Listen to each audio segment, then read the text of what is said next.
Part scout, part commando, part sheriff, the Rangers of the new California Republic act as an elite branch of the NCR Army, complete with their own uniforms, history, and mission set.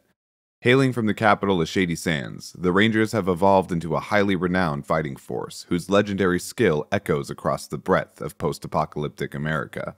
By the year 2281, the mass of their organization is levied against the raging bull of Caesar's Legion, who themselves are ramping up for a full-scale war from just over the Colorado River. To hold back the tide of the Legion, the NCR Army has committed the Rangers to conduct advanced scouting operations, gather intelligence, and maintain outposts in order to keep a close eye on their enemies in the region. While these elite units are known to chew nails and spit napalm, their origins are far more wholesome than the Special Forces counterparts we find in Fallout New Vegas, and as mentioned earlier, stretch back to before the founding of the NCR itself. Over a century prior to the courier's travels amidst the biting winds of the Mojave, a small settlement sprouted out of the deserts of the Old World. With the use of a Garden of Eden creation kit, colloquially known as a GEC, a small group of vault dwellers from Vault 15 would begin anew, naming their home Shady Sands, presumably after the qualities of the land they settled. With families to protect, a group of settlers would take up arms in defense of the town. This collection of ragtag former vault dwellers went on to form the first Town Watch, under the oversight of their captain, Seth. In the early days of the Wasteland, there was no shortage of threats. Pre-war abominations, raider gangs, and an ever-expanding mutant army are just a few of the dangers that the average Wastelander faced on a daily basis. This is no different for the settlers of Shady Sands, who were plagued by hordes of raiders and rad scorpions alike. By the time the legendary Vault Dweller passed through their settlement, Seth and the other Town Watch were determined to remove these threats plaguing their town at any and all cost. Enlisting the help of the Vault Dweller, Seth leads them to a nearby cave where a horde of rad scorpions were nesting. It's here that the Vault Dweller, acting as the total badass that they were, annihilated the rad scorpions, liberating Shady Sands from the oppression of these mutated arachnids. The peace didn't last long, however, as once the party returned to town, they were slapped with some devastating news. Tandy, the beloved daughter of the town leader Aradesh, had been kidnapped by the Khans, a group of raiders that, like our townies of Shady Sands, originated from the nearby Vault 15. After receiving the news, Seth once again calls upon the Vault Dweller to help him, and the people of Shady Sands, recover their beloved jewel. The mission to save Tandy is told many ways by many a Wastelander. Some say the Vault Dweller entered the Khan hideout guns blazing, killing all in his wake. Others say he snuck in, picking the lock on Tandy's cage and ushering her out of her prison under the cover of darkness. There are even tales of how the Vault Dweller impersonated one of the Khans to gain their trust before freeing the girl. Regardless of circumstance, the result remained the same. Tandy had been freed and returned to her father safe and sound, leading to the people of Shady Sands revering the hero for generations to come. In the 80 years since the Vault Dweller saved Tandy from the clutches of the Khan raiders, both her father Aradesh and his old friend Seth have since disappeared into the wasteland, searching for the legendary Vault 13, hoping to find their old friend along with it. Potentially inspired by the heroic actions undertaken by the Vault Dweller, the Town Watch would eventually evolve from a humble, small-town militia unit into a sizable paramilitary force bent on ending all slavery in the wasteland. No longer restrained to their town in the nearby desert, this unit began to conduct anti-slavery operations throughout the entirety of the vast and unending wastes of California. Now known as the Rangers, they honor Seth as the father of their organization and the first of their kind, showing the profound impact he had on growing the organization and their ideology. On the fast track to becoming Billy Badasses, the NCR Rangers would develop a slew of skills and experience from their various operations. While their numbers had increased significantly since the time of the Vault Dweller, they still did not have nearly the manpower needed to muscle their way around the wastes. This disadvantage led them to conduct most of their operations with the utmost secrecy, a stratagem so effective that their enemies couldn't even begin to track their movements. The Rangers were so successful in their endeavors to maintain operational security that their outposts had become near impossible to detect, allowing them to shuttle newly liberated slaves into Republic territory with relative ease and without fear of repercussion. Operational security and espionage weren't the only improvements to the organization. The Rangers saw vast improvements in their armor systems, force multipliers, and had also become quite capable of engaging enemies in open conflicts. With the massive uptick in combat experience entering the organization via raids on slaver caravans, their lack of numbers began to matter less and less. Equipped with the advanced Mark II combat armor and heavy weaponry like miniguns and combat shotguns, in pristine condition mind you, even a small team could hold off a slaver horde without breaking a sweat. While the Rangers were highly successful in slowing the operations of the Slavers Guild, they weren't able to halt them completely. Slave camps and purchasing centers still held out during this period, with a dealer practicing business right outside their main headquarters in the NCR, adding insult to injury. As an initiation for the Chosen One, the Rangers had tasked them with disbanding the camp and freeing the slaves, to which the Chosen One is said to have completed without issue, earning them a coveted piece of memorabilia, the Ranger Pin, as well as a spot amongst the ranks of the Wasteland's most badass liberators. As the years progressed, the many building nations within the ruins of California continued to expand. With the assistance of the Rangers, the NCR was able to establish a firm foothold in the region, eventually building strong political and economic relations with the surrounding towns, as well as a formidable army to protect their new territory and interests. With the NCR consisting of 5 of the largest settlements on the West Coast, it wouldn't be long before their borders consumed all of California, pushing into the territories of Oregon, Nevada, and Mexico. The modus operandi of the Rangers would begin to change as the NCR morphed from a small coalition of towns into a fully fledged country. While still a staple of their mission set, anti-slavery operations would begin to take a backseat to more important missions needed to progress the interests of the NCR. Rangers would begin to act as the Special Forces branch of the Army, conducting long-range reconnaissance, counterterrorism, and intelligence operations. While still independent from the Army's rank and file, they were no longer a wholly independent organization, having been integrated under the command of the NCR Army. In the early 2270s, conflicts in the Mojave annexation campaign would continue to ramp up, leading to the Rangers' increased involvement in Eastern operations. While the organization already had a presence in the Mojave to some capacity, the growing threat of Caesar's Legion from just across the Colorado River would pull even more Rangers into the fold. Luckily for the Rangers, they had help from a local faction with adjacent skills who had been fighting the Legion for years at this point, the Desert Rangers of Nevada. While the Desert Rangers were elite in their own right, their losses were mounting with each and every conflict. They knew they could not defeat Caesar on their own. In a bid to accomplish their mission of protecting Nevada and the greater Mojave, the Desert Rangers would petition the NCR to provide security for the region against the onslaught of the Legion. This petition was accepted, and in 2271, the Ranger Unification Treaty was signed between the two factions, effectively absorbing the Desert Rangers into the NCR Rangers in exchange for the NCR's promise to protect the Mojave. The location of this iconic meeting is forever memorialized by a massive statue of 2 Rangers atop the hill it was signed, overlooking the vast expanse of their domain.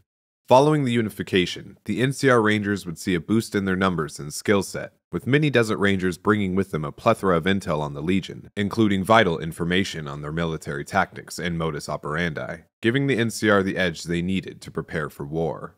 They also passed on useful information for survival in the harsh Mojave wastes, as well as advances in wasteland medicine and repair skills. In addition to this, and to honor their unification, the iconic dusters that were donned by the Desert Rangers were repurposed for the NCR Ranger veterans as part of their iconic black armor, which prior to this was only a set of pre-war Los Angeles Police Department riot gear.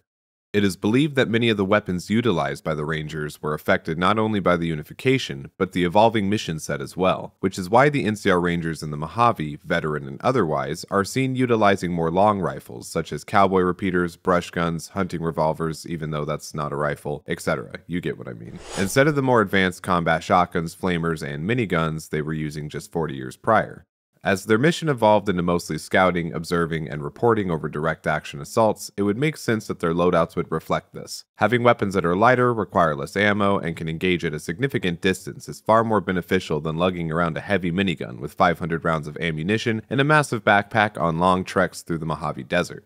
We also noticed an evolution of their armor around this time. While NCR veterans use the aforementioned black armor, non-veteran units make use of a custom combat armor. This Ranger combat armor is handcrafted in the NCR and specialized to meet the various needs and demands of patrol rangers. For rangers who are not designated for patrol and unlikely to see much direct action, they can be seen sporting lightweight Western wear customized to meet the demands of life in the desert. This doesn't seem to be a uniform as much as it seems to be a practical fashion choice. We know that the Brahmin business back west is booming, and many civilians from the NCR are seen to dress primarily in Western wear.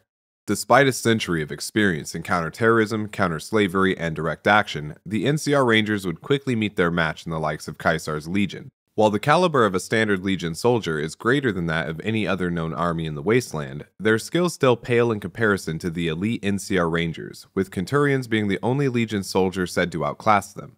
However, the Legion is highly adaptable, and due to their long war with the Desert Rangers of Nevada, they knew just how to hit the NCR Rangers where it hurt.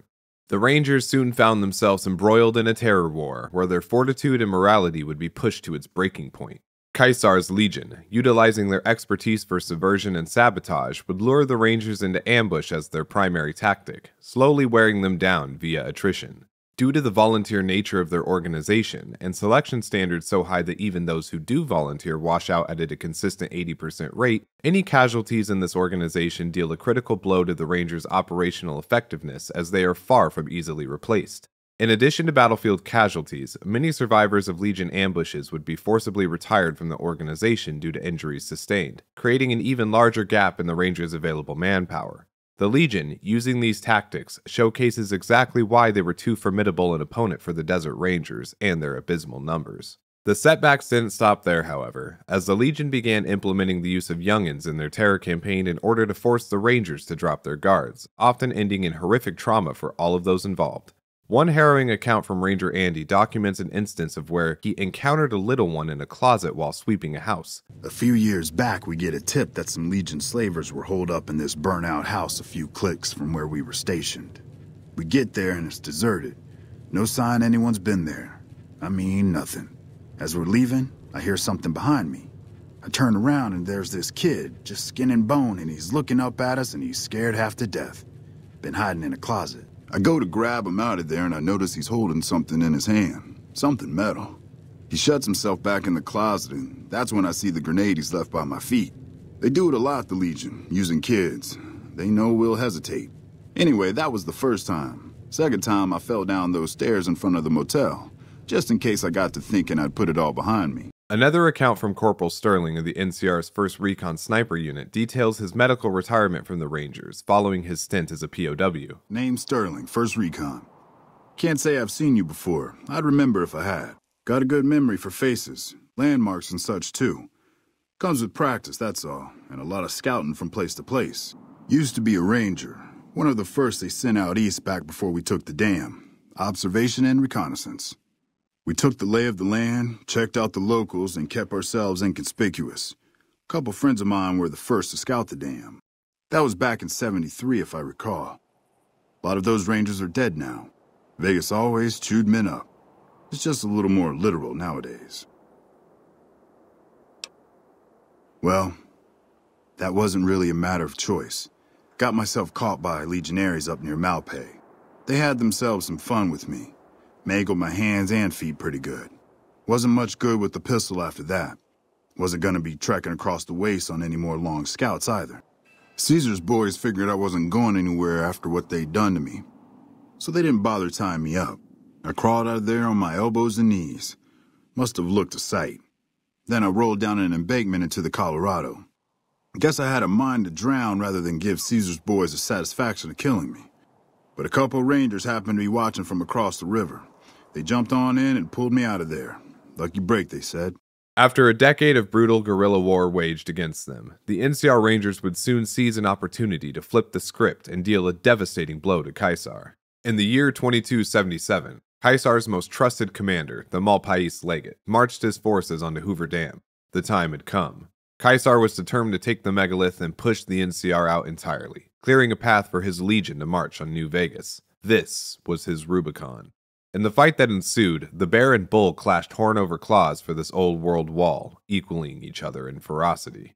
Years of fighting Caesar had given the Rangers a unique advantage in this battle. Their chief, Ranger Hanlon, was keenly aware of their shortcomings in open conflict and devised a strategy to tip the scales of balance in favor of the NCR.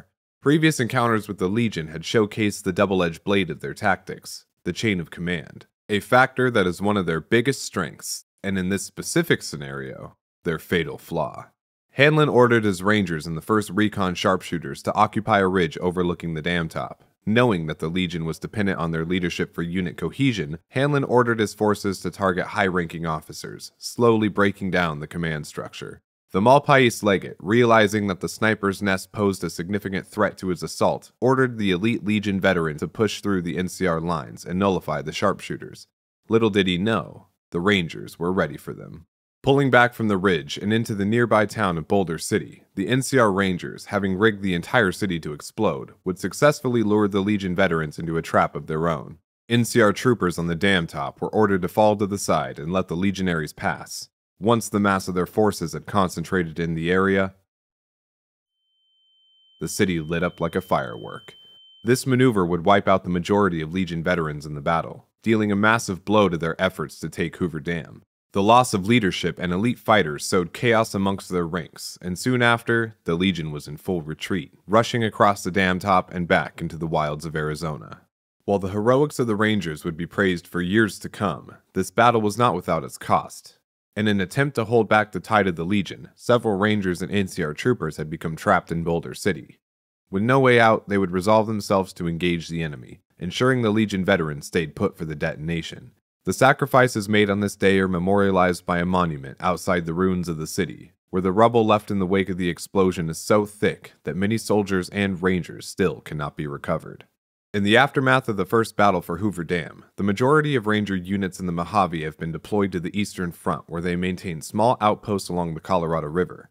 In this new era of the campaign, the Rangers are largely tasked with observing and reporting on the various happenings occurring on the front. Very seldom are they utilized in scouting and direct action missions now, with notable exceptions being Ranger Bryce Anders, who is dispatched by Colonel Shue at Camp McCarran to dispatch Motor Runner, the leader of the Fiends, Ranger Dobson, who is off on his own to collect intelligence on the Powder Gangers, and the NCR assassins that are dispatched to eliminate various enemies of the Republic.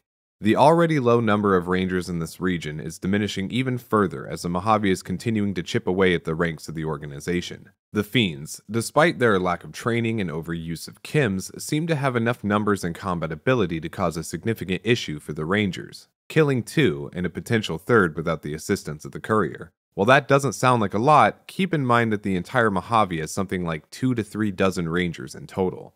During a firefight outside of REPCON headquarters in South Vegas, a Ranger known as Esteban Morales was mortally wounded in the line of duty. Bleeding out on the cracked pavement, he would engage the Fiends with suppressive fire so that his squad could retreat to safety. While successful in saving his team, Morales would succumb to his injuries shortly after. His squad planned to launch a counterattack and retrieve his body. However, the onslaught of the Fiends was so fierce that they were unable to do so, forcing them to leave him there to rot under the brutal Mojave sun. Esteban's wife, a private in the NCR Army, received word of this tragedy and begged the NCR command to retrieve his body so that way she could bury him proper. When they refused, Esteban's best friend and fellow Ranger, Jackson, would set out on his own to retrieve the body. Despite his best attempt, Jackson was no match for these Fiends and would unfortunately meet the same grisly end under the scorching Nevada sun.